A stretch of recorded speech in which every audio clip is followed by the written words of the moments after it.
Dear students, welcome to science class. Students, in continuation of chapter 4 metals and non-metals. In previous video, we already discussed about physical properties of the metals and non-metals. Now next topic is chemical properties of metals and non-metals. Students, आज हम metal और non metal की chemical properties के बारे में पढ़ेंगे। इसमें first property आती है आपकी रिएक्शन विद ऑक्सीजन। जब मेटल किसके साथ रिएक्ट करता है? ऑक्सीजन के साथ। Metal react with oxygen. जो मेटल्स होते हैं वो रिएक्ट करते हैं ऑक्सीजन के साथ और क्या डिफरेंट कंडीशंस में, और क्या बनाते हैं? Metal oxide. That means metal plus O2 और क्या बनेगा आपका? Metal oxide. जो मेटल ऑक्साइड्स की फॉर्मेशन करते हैं डिफरेंट कंडीशन में, different metal form the metal oxides in their different conditions. कुछ मेटल्स ऐसे होते हैं कि जो जल्दी रिएक्ट कर जाते हैं, कुछ मेटल्स ऐसे होते हैं कि जो धीरे धीरे रिएक्ट करते हैं। ये किस चीज़ पे डिपेंड करता है? उनकी रिएक्टिविटी पे। तो जो मेटल क्या होंगे आपके? अरेंज होंगे एक सीरीज में, that is known as reactivity series. जब मेटल्स को हम एक उसके जो रिएक्ट कर रहा है कि वो धीरे से रिएक्ट कर रहा है, जल्दी रिएक्ट कर जाता है, उसकी रिएक्टिविटी के अकॉर्डिंग उन्हें अरेंज कर देते हैं, एक सीरीज में लगा देते हैं। Metals are arrange in a series that is known as activity series. इसमें जो पोटेशियम है, सोडियम है, वे जल्दी रिएक्ट कर जाते हैं और क्या कर लेते हैं? फायर को कैच कर लेते हैं। कुछ मेटल्स ऐसे होते हैं कि जो धीरे धीरे रिएक्ट करते हैं और वो फायर को जल्दी कैच नहीं करते। इसीलिए जो मेटल होते हैं, जो आपका सोडियम है और पोटेशियम मेटल होते हैं, इनको हम कहाँ स्टोर करते हैं? केरोसिन में, क्योंकि ये जल्दी रिएक्ट कर जाते हैं, इसलिए इनको केरोसिन में स्टोर करते हैं। जो ऑक्साइड्स होती है इन मेटल की, जब हम इन्हें वाटर के अंदर डिज़ोल्व करते हैं तो ये क्या किस फॉर्म में आ जाते हैं? हाइड्रोक्साइड्स की फॉर्म में। जैसे आप देखते हो कि जो वो है पोटेशियम किसके साथ रिएक्ट कर रहा है? वाटर के साथ। तो क्या बना लेगा वो? Potassium hydroxide. पोटेशियम हाइड्रोक्साइड मतलब KOH। ऐसे ही सोडियम है, सोडियम भी क्या बना देगा? Sodium hydroxide, that means NaOH। तो जब मेटल ऑक्साइड, जो मेटल की ऑक्साइड्स है, वो किसके साथ रिएक्ट कर रही है? वाटर के साथ। तो वो किस फॉर्म में आ जाएंगे फिर? मेटल हाइड्रोक्साइड्स की फॉर्म में। इसी टाइप से जो बेस यूज़ करते हैं हम, फिर ये किसकी फॉर्म में आ जाते हैं? आपके बेस बन गए। ये कहाँ पे यूज़ करते हैं हम? जैसे कि आप देखते हो कि जो कैल्शियम है वो कैल्शियम ऑक्साइड्स बना लेता है, किसके साथ रिएक्ट करके? ऑक्सीजन के साथ। फिर ये जो ऑक्साइड्स होता है ये किस में डिज़ोल्व करते हैं हम? वाटर के अंदर। तो ये कैल्शियम हाइड्रोक्साइड या लाइम वाटर की फॉर्मेशन कर लेता है। लाइम वाटर को में जब हम कार्बन डाइऑक्साइड गैस को पास कराते हैं तो वो क्या हो जाती है? मिल्की हो जाती है। इसी टाइप से जब एल्यूमिनियम है, कॉपर है, मैग्नीशियम है, ये जो आपके अदर मेटल हैं, जो मैग्नीशियम होगा आपका, एल्यूमिनियम होगा, आयरन होगा, कॉपर होगा, ये सब चीज़ें क्या आगे धीरे धीरे रिएक्ट करते हैं।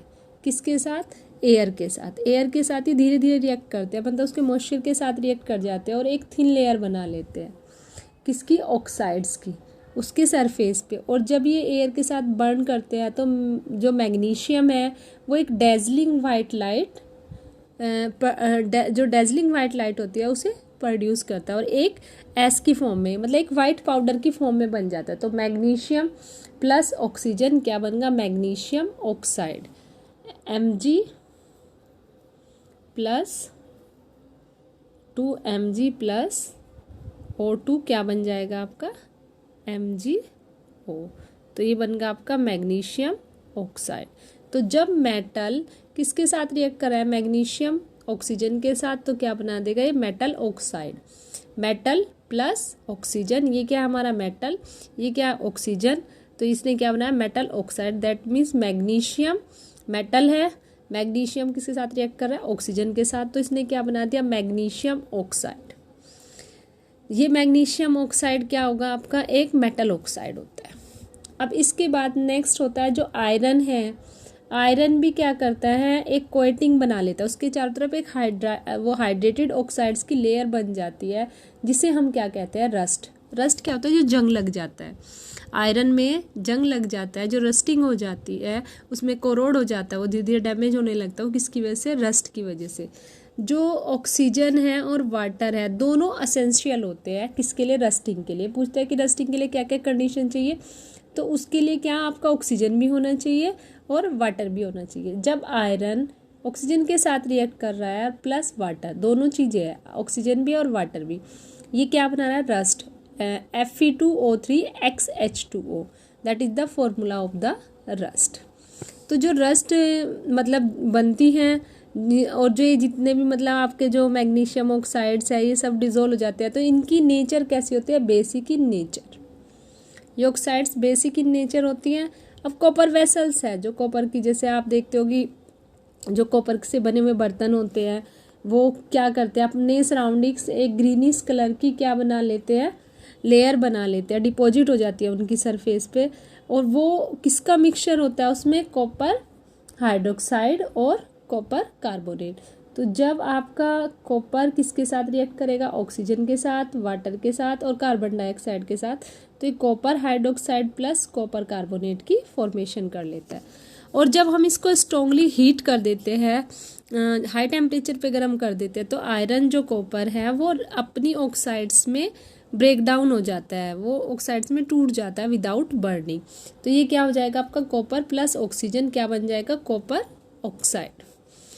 अब जो आपका नेक्स्ट है कि जो नॉन मेटल्स हैं, नॉन मेटल्स क्या करते हैं? आपके ऑक्सीजन के साथ रिएक्ट करते हैं और न्यूट्रल ऑक्साइड्स की फॉर्मेशन कर लेते हैं। इसके अलावा कि जो कुछ अदर मेटल्स है, जैसे फॉस्फोरस है, वो भी एक नॉन मेटल है, बट वो रिएक्ट नहीं करता। Do not react with air at room temperature, वो रूम टेम्परेचर पे एयर के साथ रिएक्ट नहीं करेगा। जैसे सल्फर है, कार्बन डाइऑक्साइड है, वो बर्न हो जाते हैं एयर में और क्या बना लेते हैं? सल्फर डाइऑक्साइड और carbon dioxide, SO2 SO2, C+O2 CO2। इसी टाइप से फॉस्फोरस क्या करता है? ऑक्सीजन के साथ बर्न हो रहा है तो फॉस्फोरस पेंटा ऑक्साइड्स की फॉर्मेशन कर लेता है।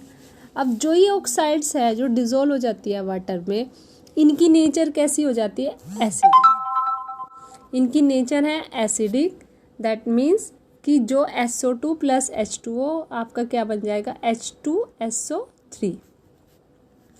जब एक्सेसिव एयर होती है, जो ज़्यादा अमाउंट में एयर है सल्फ़र के साथ बर्न हो रही है, तो वो क्या बनाएगा? आपका सल्फ़र ट्राइऑक्साइड। इसी टाइप से जब आपका स्ट्रॉन्ग एसिड्स बना लेता है और दूसरा अगर इसे डिज़ोल्व कर देंगे हम सल्फ़र ट्राइऑक्साइड को वाटर के साथ, तो ये क्या बना लेगी? आपकी सल्फ्यूरिक एसिड H2SO4। इसी टाइप से कार्बन डाइऑक्साइड क्या बनाती है? Carbonic acid. और जो आपका फॉस्फोरस होता है वो क्या बनाती है? Phosphoric acids.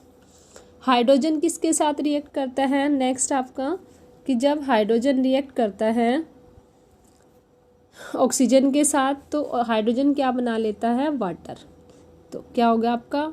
2H2 plus O2 equal to 2H2O, water की फॉर्मेशन कर लेता है। अब नेक्स्ट है आपका reaction with water.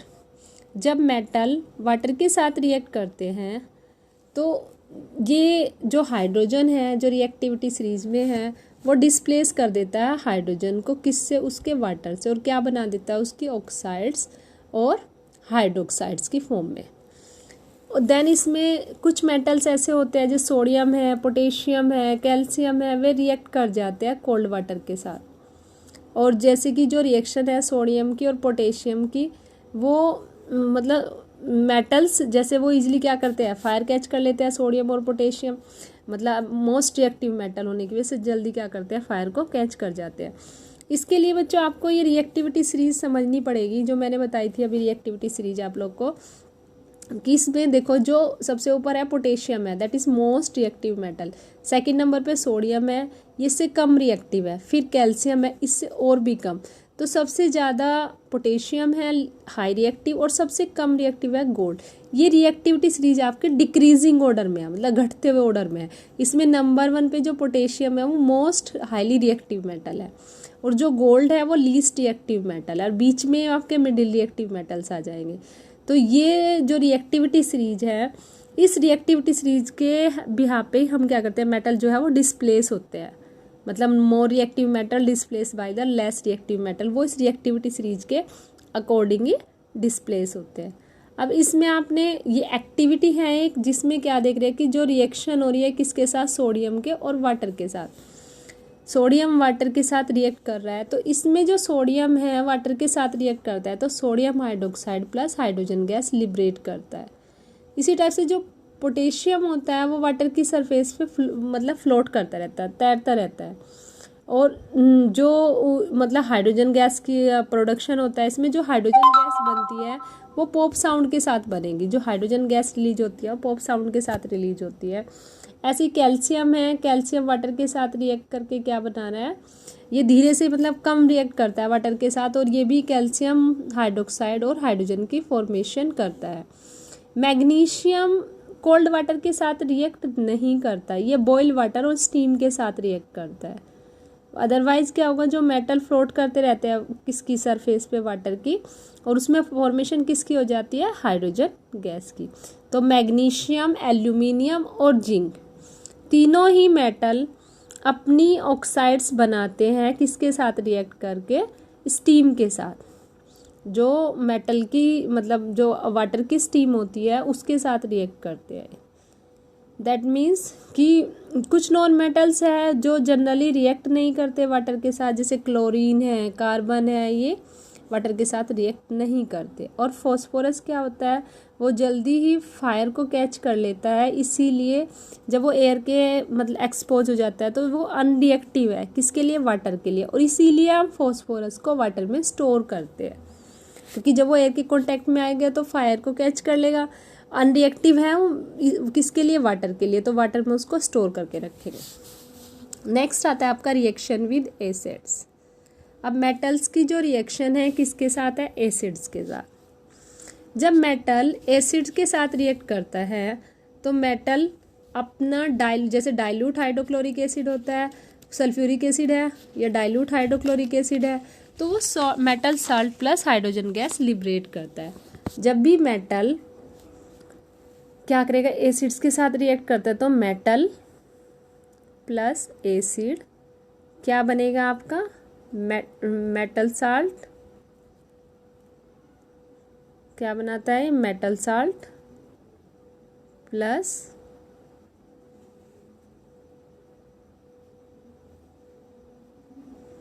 Metal salt plus आपका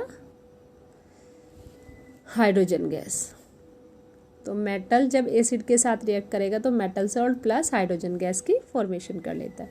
जैसे आप देख रहे हो कि इसमें 2K है, पोटेशियम है, पोटेशियम किसके साथ रिएक्ट कर रहा है, एसिड के साथ। पोटेशियम हाइड्रोक्लोरिक एसिड के साथ रिएक्ट कर रहा है, 2KCl क्या बन गया, ये आपका पोटेशियम क्लोराइड। जो पोटेशियम क्लोराइड है मेटल साल्ट है, के क्या है, मेटल है, HCl क्या है आपका, एसिड है, डाइल्यूट हाइड्रोक्लोरिक एसिड है। ये दोनों ने रिएक्ट किया तो ये क्या बन जाता है आपका, potassium chloride plus hydrogen gas liberate हो रही है। ऐसे ही सोडियम है, किसके साथ रिएक्ट कराया, सल्फ्यूरिक एसिड के साथ, तो क्या बन गया आपका, सोडियम सल्फेट। सोडियम सल्फेट क्या बना आपका, ये बन गया आपका मेटल साल्ट, और हाइड्रोजन गैस आपकी लिबरेट हो रही है। इसी टाइप से मैग्नीशियम है, जो रिएक्शन है मेटल की डाइल्यूट सल्फ्यूरिक एसिड के साथ, वो मेटल सल्फेट की फॉर्मेशन करता है।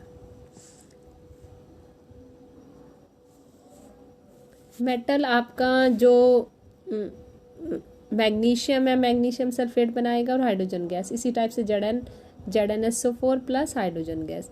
जो नॉन मेटल्स होते हैं वो रिएक्ट नहीं करते डाइल्यूट एसिड्स के साथ, बट जो हॉट कंसनट्रेटेड नाइट्रिक एसिड्स है वो ऑक्सीडाइज कर देते हैं मेटल को, लाइक सल्फर और कार्बन। जैसे सल्फर है HNO3 के साथ रिएक्ट कर रहा है तो SO2 plus NO2 plus H2O की फॉर्मेशन कर रहा है। अब ये एक एक्टिविटी है, इस एक्टिविटी में दिखा रखा है कि जो मतलब मेटल्स हैं आपके, वो रेट, जो रिएक्शन का रेट है, to find the rate of the reaction of dilute acid with different metals.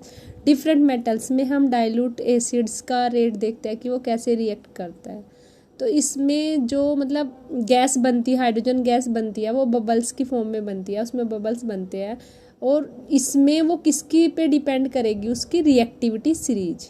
जो रिएक्टिविटी सीरीज में बताया था कि जो इसमें आपने रिएक्टिविटी सीरीज में देखा कि जो एल्यूमिनियम है वो ज़्यादा रिएक्टिव है comparatively to the zinc, second number पे जिंक, फिर आयरन, और इससे भी ऊपर क्या है आपका मैग्नीशियम। अगर मैग्नीशियम है, एल्यूमिनियम है, जिंक है और आयरन है, तो magnesium is more reactive than aluminium, and aluminium is more reactive than zinc, and zinc is more reactive than iron. तो ये क्या है आपस में मतलब डिफरेंट एसिड्स के साथ मेटल्स की डिफरेंट रिएक्टिविटीज़ को शो करता है। तो इससे क्या, इस एक्सप्लेनेशन से होता है कि जो रेट है फॉर्मेशन का, जो बबल्स की फॉर्म में गैस बन रही है, वो सबसे ज़्यादा होगा किस में, मैग्नीशियम में, क्योंकि magnesium is highly reactive than aluminium and then आपका जिंक और आयरन। और सबसे जो मतलब लीस्ट होगा वो किसके केस में होगा, आयरन के केस में, क्योंकि आयरन रिएक्टिविटी सीरीज में नीचे है और मैग्नीशियम क्या है, आप देख सकते हो यहाँ पे कि जो मैग्नीशियम है वो रिएक्टिविटी सीरीज में ऊपर है, ये मैग्नीशियम ऊपर है। तो मैग्नीशियम में जो गैस की फॉर्मेशन होगी, जो रेट होगा बबल्स फॉर्मेशन गैस का, वो ज़्यादा फास्ट होगा इन कंपैरेटिवली टू द आयरन, क्योंकि आयरन रिएक्टिविटी सीरीज में नीचे है। तो इसमें क्या होता है, जो गैस की फॉर्मेशन होती है वो धीरे धीरे होती है, किसके कंपैरेटिवली, मैग्नीशियम के। स्टूडेंट्स ये अभी आपकी वीडियो कंटिन्यू है, इसमें नेक्स्ट आपका आ जाएगा रिएक्शन विद बेस। तो रिएक्शन विद बेसिस वो हम अभी डिस्कस नेक्स्ट वीडियो में डिस्कस करते हैं।